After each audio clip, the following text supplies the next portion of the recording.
자, 우주의 구성 물질. 자, 마지막입니다. 자, 우주의 구성 물질. 자, 마지막인데.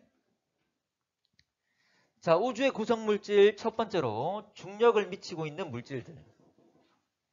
자, 중력을 미치는 물질은 전체의 약 32%입니다. 68%는 중력이 아닌 다른 힘을 발휘한다 그 말이지. 그게 청력인데. 자, 여기서 32%는 뭐가 기준이냐면 아까 했던 임계밀도. 이게 딱 한계치지. 이게 딱 기준값이기 때문에 이 기준값에 대해서 32%를 차지하고 있습니다. 자, 그러면 중력 미치는 물질. 자, 두 가지가 있는데 첫 번째로 보통 물질. 자, 보통 물질이라는 게 우리 흔히 알고 있는 물질들이야. 여러분도 보통 물질. 별, 은하 다 보통 물질입니다. 그래서 비교적 쉽게 관찰할 수 있는 대상들을 구성하는 거다. 자, 여기서 관찰할 수 있다. 스스로 빛을 내거나 또는 빛을 흡수할 수 있는 애들. 전자기파를 흡수하거나 방출할 수 있는 애들. 관측되는 애들이죠. 자, 이런 애들을 보통 물질을 한다.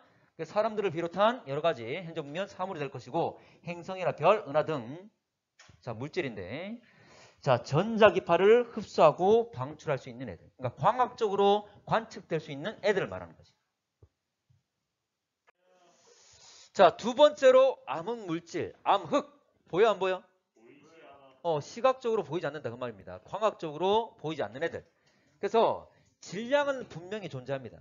질량이 있기 때문에 만유인력, 중력은 발휘하지만 광학적으로 보이지 않는 애들이야. 자, 그래서 현재 분명히 관측은 안 되지만 중력 작용하고 있는 애들을 우리가 암흑물질이 한다. 자, 이들은 27%. 그래서 아까 보통 물질이 5%, 암흑물질이 27, 두 개 합치면 32가 된다. 그 말이지. 아, 그렇죠. 갑니다. 자, 그러면 그 존재 증거. 일단 암흑물질들이 존재한다는 증거들이 있는데 자, 대표적인 게 바로 이 나선 은하의 회전 속도 곡선입니다. 자, 나선 은하. 뭐 정상이든 막대든 회전을 하고 있는데 자, 은하 중심으로부터 멀어질수록 회전 속도가 어떻게 변하고 있는지 그 변화 양상을 나타내는 게 바로 회전 속도 곡선이에요. 자, 은하 중심부에서 대부분 질량이 존재한다. 실제로 은하 중심부에 질량이 많습니다. 자, 이런 경우에는 케플러 회전이라는 거예요. 케플러 회전. 자, 중심으로부터 멀어질수록 회전 속도가 느려지는 이걸 바로 케플러 회전이라고 그래요. 자, 갑니다. 자, 케플러. 원래 이 케플러는 사람이 원래 행성의 운동에서 행성 많은 관측을 해서 그 행성 운동에 대해서 정의를 좀 했던 사람이야. 참고로 케플러 회전이 뭐냐면 여러 가지, 세 가지 법칙이 있어. 몰라도 되고. 자, 우리 태양계 역시 케플러 법칙에 따라서 운동하고 있는데 자, 우리 태양계에서 태양이 차지하는 질량의 비율이 얼마쯤 될까? 우리 태양계에서 태양이란 놈이 80%, 90%, 0.1%, 70%, 95%, 99%, 60%. 자, 간다. 우리 태양계에서 태양이 차지하는 질량의 비율. 태양계라는 것은 태양 있고 행성 있고 위성 있고 소행성 있고 해성 있고 다 있지? 이래를 다 뭉친 거야. 근데 태양이 차지하는 비율은 99.8%입니다. 그 중에 나머지 0.1%가 목성이고 그 외에 잡다한 다 모아봤자 0.1밖에 안 돼. 그 말은 뭐냐면 중심의 대부분의 우리 태양계에서 태양이 중심에 있으니까 그 중심의 대부분의 질량이 있다 그 말이지. 그런 운동을, 그런 회전 운동을 케플러 회전이라고 그래요. 자, 봐봐. 자, 우리 태양에서 점점 멀어질수록 회전 속도가 빨라졌습니까? 느려졌습니까? 느렸지? 기억나나? 수성은 우리 지구보다 빠르고 자, 화성이나 목성은 우리 지구보다 느리고 기억납니까? 그대로 따르고 있는 거야. 자, 갈게.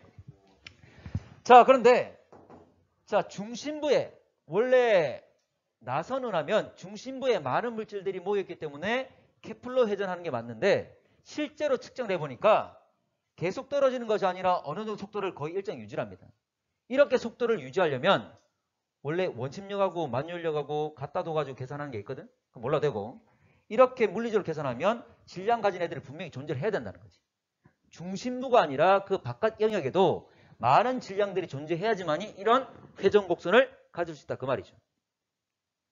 물리적으로 그렇게 계산이 나오니까 그러면 우리 눈에 보이진 않지만 물질들이 존재하는구나. 그게 바로 암흑물질 되는 거지. 됐나?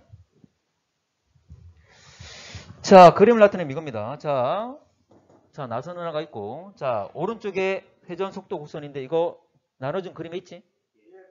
자, 갑시다. 자, 암흑물질이 없는 경우.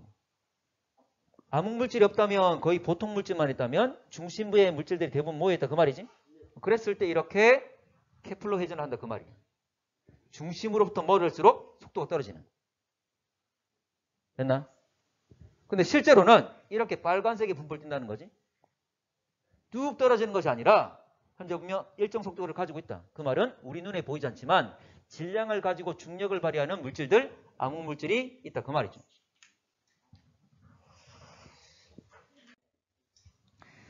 참고로 좀 전에 질문을 좀 했었는데 급격히 중심부에는 급격히 올라가잖아 맞지? 이거는 좀 강체 회전이라고 그래. 강체 회전. 자, 강체가 뭐냐면 여러분 느껴지게 강체라는 건 단단하게 뭐 느껴지잖아 맞지? 봐봐. 어떤 단단한 판이 있다 칠게. 단단한 판. 자, 이렇게 단단한 판이 있어. 자, 이 단단한 판이 이렇게 한 바퀴 돌 거야. 한 바퀴 돌 거야. 그러면 이걸 중심으로 중심 가까운 애는 작은 원을 그릴 거고 멀리 있는 애는 큰 원을 그리겠지? 그렇지만 모두 다 동일한 시간 동안 한 바퀴를 돌았잖아. 그럼 여러분들 중심부에 있을 때 바깥으로 갈수록 속도가 빨라집니까? 느려집니까? 빨라지는 거지. 이걸 강체 회전이라고 그래. 한 덩어리. 그래서 은하 핵 같은 경우에는 물질들이 많이 모여있기 때문에 아주 밀도가 높은 상태로 거의 강체와 비슷한 성격을 띠고 있다. 그런 거지. 되겠나? 그런 의미에서 하는 거야. 이까지 몰라도 돼. 그냥 추가적으로 제시를 한 거야. 일단 이거 우리가 배웠던 게 지금 보면 뭐 케플러 회전이나 한정 보면 여러 가지 V가 일정한 것 제시했지만 이에 대한 설명이 여러분 이해하기 위해서 좀 제시한 거예요. 꼭 몰라도 돼. 되겠나? 자, 넘어갑니다. 자, 두 번째. 자, 암흑물질이 존재한다는 증거. 두 번째. 자, 은하의 중력 렌즈 현상. 뭐 이거 알잖아, 맞지? 자, 먼 은하에서 오는 빛들이 휜다는 거지? 경로가 바뀐다는 거지? 그러면 이 경로를 바꾸는 어떤 중력체가 존재한다 그 말이지. 눈에 보이진 않지만 뭐 별이 있거나 또는 옆에 거대한 은하가 있어서 그놈들은 보이잖아, 맞지? 그럼 그놈들 때문에 휘었다라고 판단할 수 있지만 근데 그런 것들이 보이지 않는데 휜다면 어떤 보이진 않지만 시각적으로 보이지 않지만 어떤 중력체가 질량 가진 애가 있다 그 말이죠. 자, 그래서 암흑물질로 빛이 휘거나 자, 은하 형태가 왜곡되어서 관측되는 것. 이런 것들이 바로 암흑물질 존재하는 증거가 되겠지. 자, 이건 뭐 그림으로 표현한 거고 어쨌든 암흑물질 눈에 보이지 않지만 이들에 의해서 빛이 꺾이는 걸 그걸 표현한 거고. 자, 세 번째로 은하단 내의 은하들 운동. 자, 별의 집단을 성단이라 그러지? 은하의 집단을 은하단이라 그럽니다. 다시 이 은하단끼리 묶여 있는 걸 초은하단이라 그러고. 그러니까 우리 지구란 건 아주 사소하지. 자, 어쨌거나 은하단 수백에서 수천 개 은하 집단을 말하는데 자, 은하 내에서 별들이 움직이듯이 은하단 내에서도 역시 은하들이 움직입니다. 근데 이들이 역시 물리적으로 묶여 있어. 참고로 은하들의 속도가 아주 빠르더라도 여러분들 그 탈출 속도 들어봤습니까? 우리 지구에서 우주 공간으로 비행체를 보내기 위해서 그 인력을 이겨낼 수 있는 어떤 특정한 속도가 있지? 탈출할 수 있는 속도가 다 그 값이 있어. 방향은 의미가 없어. 자, 어쨌거나 속도가 아주 빠른데도 불구하고 이 은하단을 벗어나지 못합니다. 그 말은 묶여있다 그 말이지. 어떤 중력체가 잡고 있다 그 말이죠. 그래서 이걸 현재 암흑물질이 잡고 있는 역할을 해주고 있다라고 생각을 하는 거지. 자, 힘내자. 자, 암흑에너지. 자, 암흑에너지. 자, 눈에 보이지 않는 거야. 자, 아까 보통 물질과 암흑물질 그리고 이 암흑에너지가 포함해서 100%야. 나머지 68%가 바로 이 암흑에너지입니다. 자, 이놈은 우주 공간에서 중력과 반대. 중력은 끌어당기잖아. 이놈은 청력, 밀어내는 거야. 청력. 자, 근데 이게 뭔지는 몰라. 아직 밝혀지지 않았습니다. 존재한다는 건 알겠는데 현재 이게 뭔지는 아직 정확하게 밝혀지지 않았고. 자, 근데 이게 중력보다 크대. 중력은 당기는 거잖아. 청력은 밀어내는 거지. 그럼 우주 공간은 어떻게 된다? 팽창한다. 근데 팽창하는데 그 속도가 더 빨라집니다. 자, 그래서 우주 팽창을 가속시킨다. 자, 하나만 이야기를 하면 여러분들, 자, F는 뭐지? MA. 해도 되나? 자, F가 뭐죠? 힘. M은 질량. A는 가속도. 자, 봐봐. 자, 뭐냐면, 자, 질량은 만약에 뭐 어떤 물체가 있다면 질량체는 당연히 있는 거고, 자, 이거 핵심은 힘이 존재하면 가속도가 생긴다. 그 말이죠. 자, 가속이란 말은 플러스나 마이너스 다 가능한 거잖아. 속력이 증가될 수도 있고, 속력이 감소될 수도 있는 거고. 어쨌거나 힘을 받게 되면 속력이 변한다. 그 말이지. 그러면, 자, 중력과 반대되는 청력이 있어. 두 개가 같지 않잖아? 방향은 반대지만 한쪽이 더 크잖아. 그러면 힘이 있다, 없다? 있겠지? 힘이 존재하면 속도 변해, 안 변해? 변해. 그래서, 자, 자, 중력이라는 게 수축하게 만들고, 청력이라는 게 팽창하게 만들 건데, 청력이 더 클 거니까 팽창하는 속도가 변하겠지? 가속이니까. 맞나? 힘이 있으니까. 그래서, 이제 그 속도 자체가 지금 더 빨라지고 있습니다. 만약 힘이 없다면 팽창하는 속도는 일정하겠지. 속도 변화 없이. 두 개 힘이 같다면. 근데 청력이 더 크기 때문에 더 빨라지고 있습니다. 이건 나중에 증거를 할 건데 이건 오늘 안 할 거고. 자, 그래서 우주 팽창률이 커진다라고 이야기할 수 있는 부분이고, 오늘 좀 이 페이지만 읽으면 우주의 미래가 마지막이야. 자, 갑니다. 우주의 미래. 자, 표준 우주 모형인데, 자, 표준 우주 모형. 자, 이걸 표준으로 삼은 거야, 지금. 자, 표준, 자, 표준으로 삼은 건데, 가장 기본이 되는 게 바로 빅뱅이죠? 맞나? 근데 이놈이 아까 설명이 다 돼, 안 돼? 문제점들이 많았지? 그걸 극복하기 위해서 뭐 했습니까? 그렇지. 급팽창, 인플레이션. 근데 또 추가적으로 제시되는 게 바로 이거 가속팽창이지. 여기선 가속팽창 이야기하지 않았잖아. 맞지? 그래서 여기서 뭐 암흑물질과 에너지 개념 이게 들어가게 되면 최신의 우주 모형이 되는 거지. 그래서 표준 모형이라는 겁니다. 자, 그러면 우주 구성물질은 관측과 분석한 결과 아까 세 가지 제시했던 거. 보통물질, 암흑물질, 암흑에너지. 아까 보통물질이 5%, 암흑물질이 27%, 나머지 68이 암흑에너지. 자, 갑니다. 자, 보통물질과 암흑물질은 그냥 우리 눈에 보이지 않지만 보이는 것도 있고 안 보이지만 보이는 것도 있고 보이지 않는 것도 있지만 어쨌거나 물질이잖아, 맞지? 자, 팽창을 하면 밀도가 작아지겠지. 이들은 팽창으로 밀도가 작아집니다. 근데 이 암흑에너지는 지금까지 관측한 결과에 의하면 이놈은 밀도가 안 변해. 이놈은 밀도가 일정합니다. 아직 그 이유는 밝혀진 건 아니야. 밝혀진 건 아닌데 밀도가 일정합니다.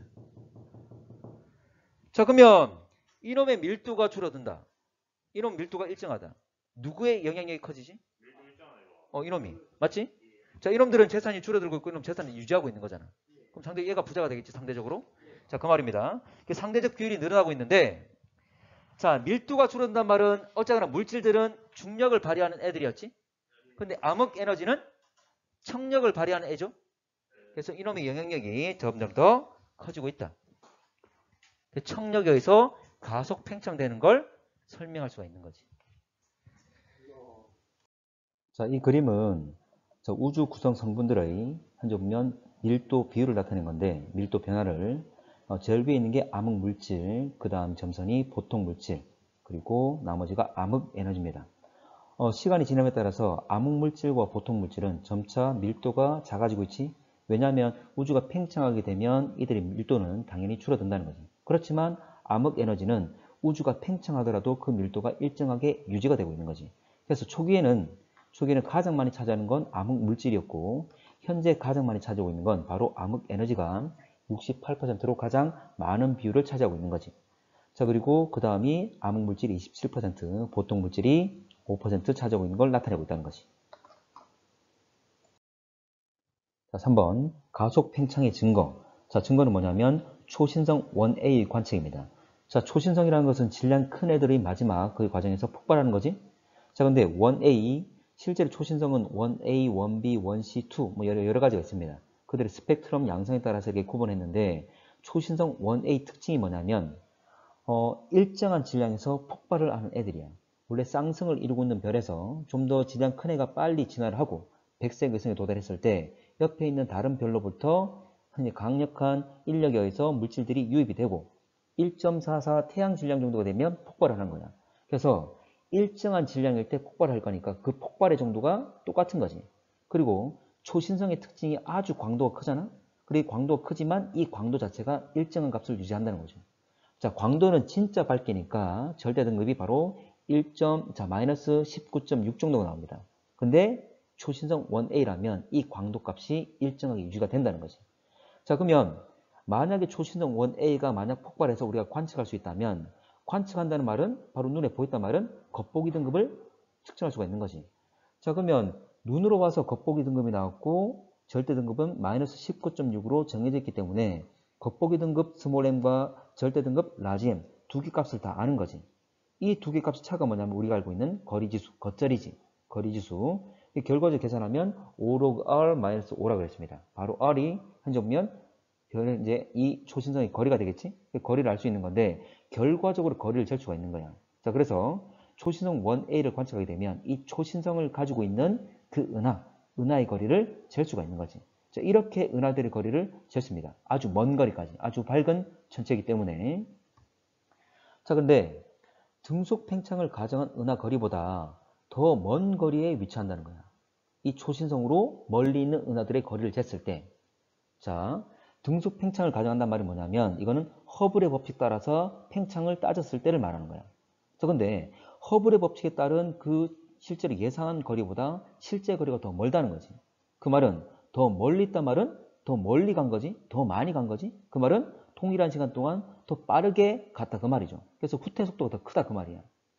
자, 다시 처음으로 들어가서 더 먼 거리가 되려면 자, 여기서 자, 거리 지수 값이 겉절이 값이 큰 값을 가져야지만이 R도 같이 커지는 거지. 근데 라지 M 절대 등급은 그대로니까 이 스몰 m 겉보기 등급 값이 더 커야 되겠지. 커야지만이 이 겉절이 값 자체가 커져서 거리 값이 크게 나올 거잖아. 그러면 이 스몰 m 겉보기 등급이 더 크게 관측이 됩니다. 그래서 겉보기 등급이 더 어둡게 관측된 것. 그래서 더 먼 거리에 은하들이 있는 걸로 확인이 되고 그 말은 이 은하들의 후퇴 속도가 더 크다는 것. 예상보다 크다는 거지. 그 말은 가속 팽창하고 있음을 의미한다 그 말이죠. 팽창 속도가 현재 멀리 갈수록 더 빨라진다 그 말이 되는 거지. 자, 이 그림자를 의미하는 바가 그겁니다. 자, 지금 보면 실선이 뭐냐면 허블의 법칙으로 구한 겉보기 등급이야. 근데 실제 관측한 겉보기 등급들이 바로 이 점들이야. 그럼 이 겉보기 등급이 이 현재 보면 동일한 적색 편이량에 대해서 더 이 점들이 더 위에 있잖아. 더 위에 있단 말은 겉보기 등급이 더 크게 측정된 것, 더 어둡게 측정된 거지. 더 어둡게 측정됐기 때문에 더 먼 거리로 계산이 나온다 그 말이죠. 자, 그래서 결과적으로 실제 먼 은하들이 가속 팽창하고 있음을, 우리 우주가 가속 팽창하고 있음을 알 수가 있다 그 말이죠. 자, 이 그래프는 우주의 다양한 모형을 제시했는데 뭐냐면 자, 시간이 지남에 따라서 지구 우주의 크기가 점점 어떻게 변할 건지 제시하고 있습니다. 자, 현재는 어떤 모형이든 지금 다 팽창하고 있는 상황이야. 팽창할 건데 앞으로의 미래가 어떻게 될 건지를 나타낸 거지. 자, 닫힌 우주는 지금 팽창하고 있지만 다시 수축해서 다시 점으로 돌아가는 거고 평탄한 우주는 점점 지금 팽창하고 있지만 점점 이 기울기가 감소되면서 나중에는 일정한 크기를 유지한다는 거고 열린 우주는 끊임없이 계속 팽창하고 있음을 표현하고 있는 겁니다. 자, 그렇지만 닫힌 우주나 평탄한 우주나 열린 우주나 모두 다 이 기울기는 조금씩 계속 감소를 합니다. 감소를. 자, 평탄한 우주는 나중에 기울기가 제로가 되는 거고 열린 우주는 무한정 감소하긴 감소하지만 조금씩 감소하면서 끊임없이 그 기울기를 그래도 현재 기울기가 제로가 아닌 0이 아닌 어떤 값을 가지면서 유지를 한다는 거지. 자, 근데 이 초록색이 뭐냐면 이게 기울기가 일정한 경우입니다. 이렇게 기울기가 일정하게 나온단 말은 이걸 우리가 텅 빈 우주라 그래. 왜 텅 빈 우주라냐면 기울기가 일정하단 말은 가속이 없는 거죠. 속도 변화가 없는 거지. 지금 가로축이 시간이고 세로축이 크기인데 시간에 따른 크기 변화가 일정하다. 그 말은 속도가 일정한 것, 가속이 없다. 가속이 없단 말은 힘이 없다. 그 말이잖아. 자, 물질들이 존재한다면 현재 보면 어떤 힘을 발휘하겠지? 뭐 인력이든 청력이든 발휘할 건데 현재 보면 텅 빈 우주란 말은 이런 미치는 힘이 없다 그 말입니다. 그래서 속도가 일정한 것, 가속도가 제로인 것. 이걸 말한 거야. 근데 실제로는 자, 가속 우주죠. 현재 우리 초시성 1A 관측 결과 우주는 가속 팽창하고 있습니다. 가속 팽창. 자, 그리고 자, 지금 파란색. 현재에서 거꾸로 갔을 때 각각의 그래프가 현재 보면 크기가 제로가 되는 것. 이게 바로 그 우주의 시작이 되는 거지. 그러면 여러 가지 모형 중에 가장 이 값이 짧은 게 누구냐면 닫힌 우주야. 다시 말하지만 우주는 현재 보면 하나의 점으로부터 시작됐으니까 바로 우주의 시작이 되겠지. 그래서 이 길이는 바로 우주의 나이가 됩니다. 그래서 가장 나이 어린 게 닫힌 우주. 그리고 가장 나이가 많을 거라 예상되는 게 바로 가속 우주가 되겠지. 다시 말하지만 각각의 그래프가 크기가 제로인 시점이 바로 현재 그 우주 모형의 시작이니까 바로 우주의 나이를 현재로부터 역산하게 되면 우주 나이를 계산할 수가 있다.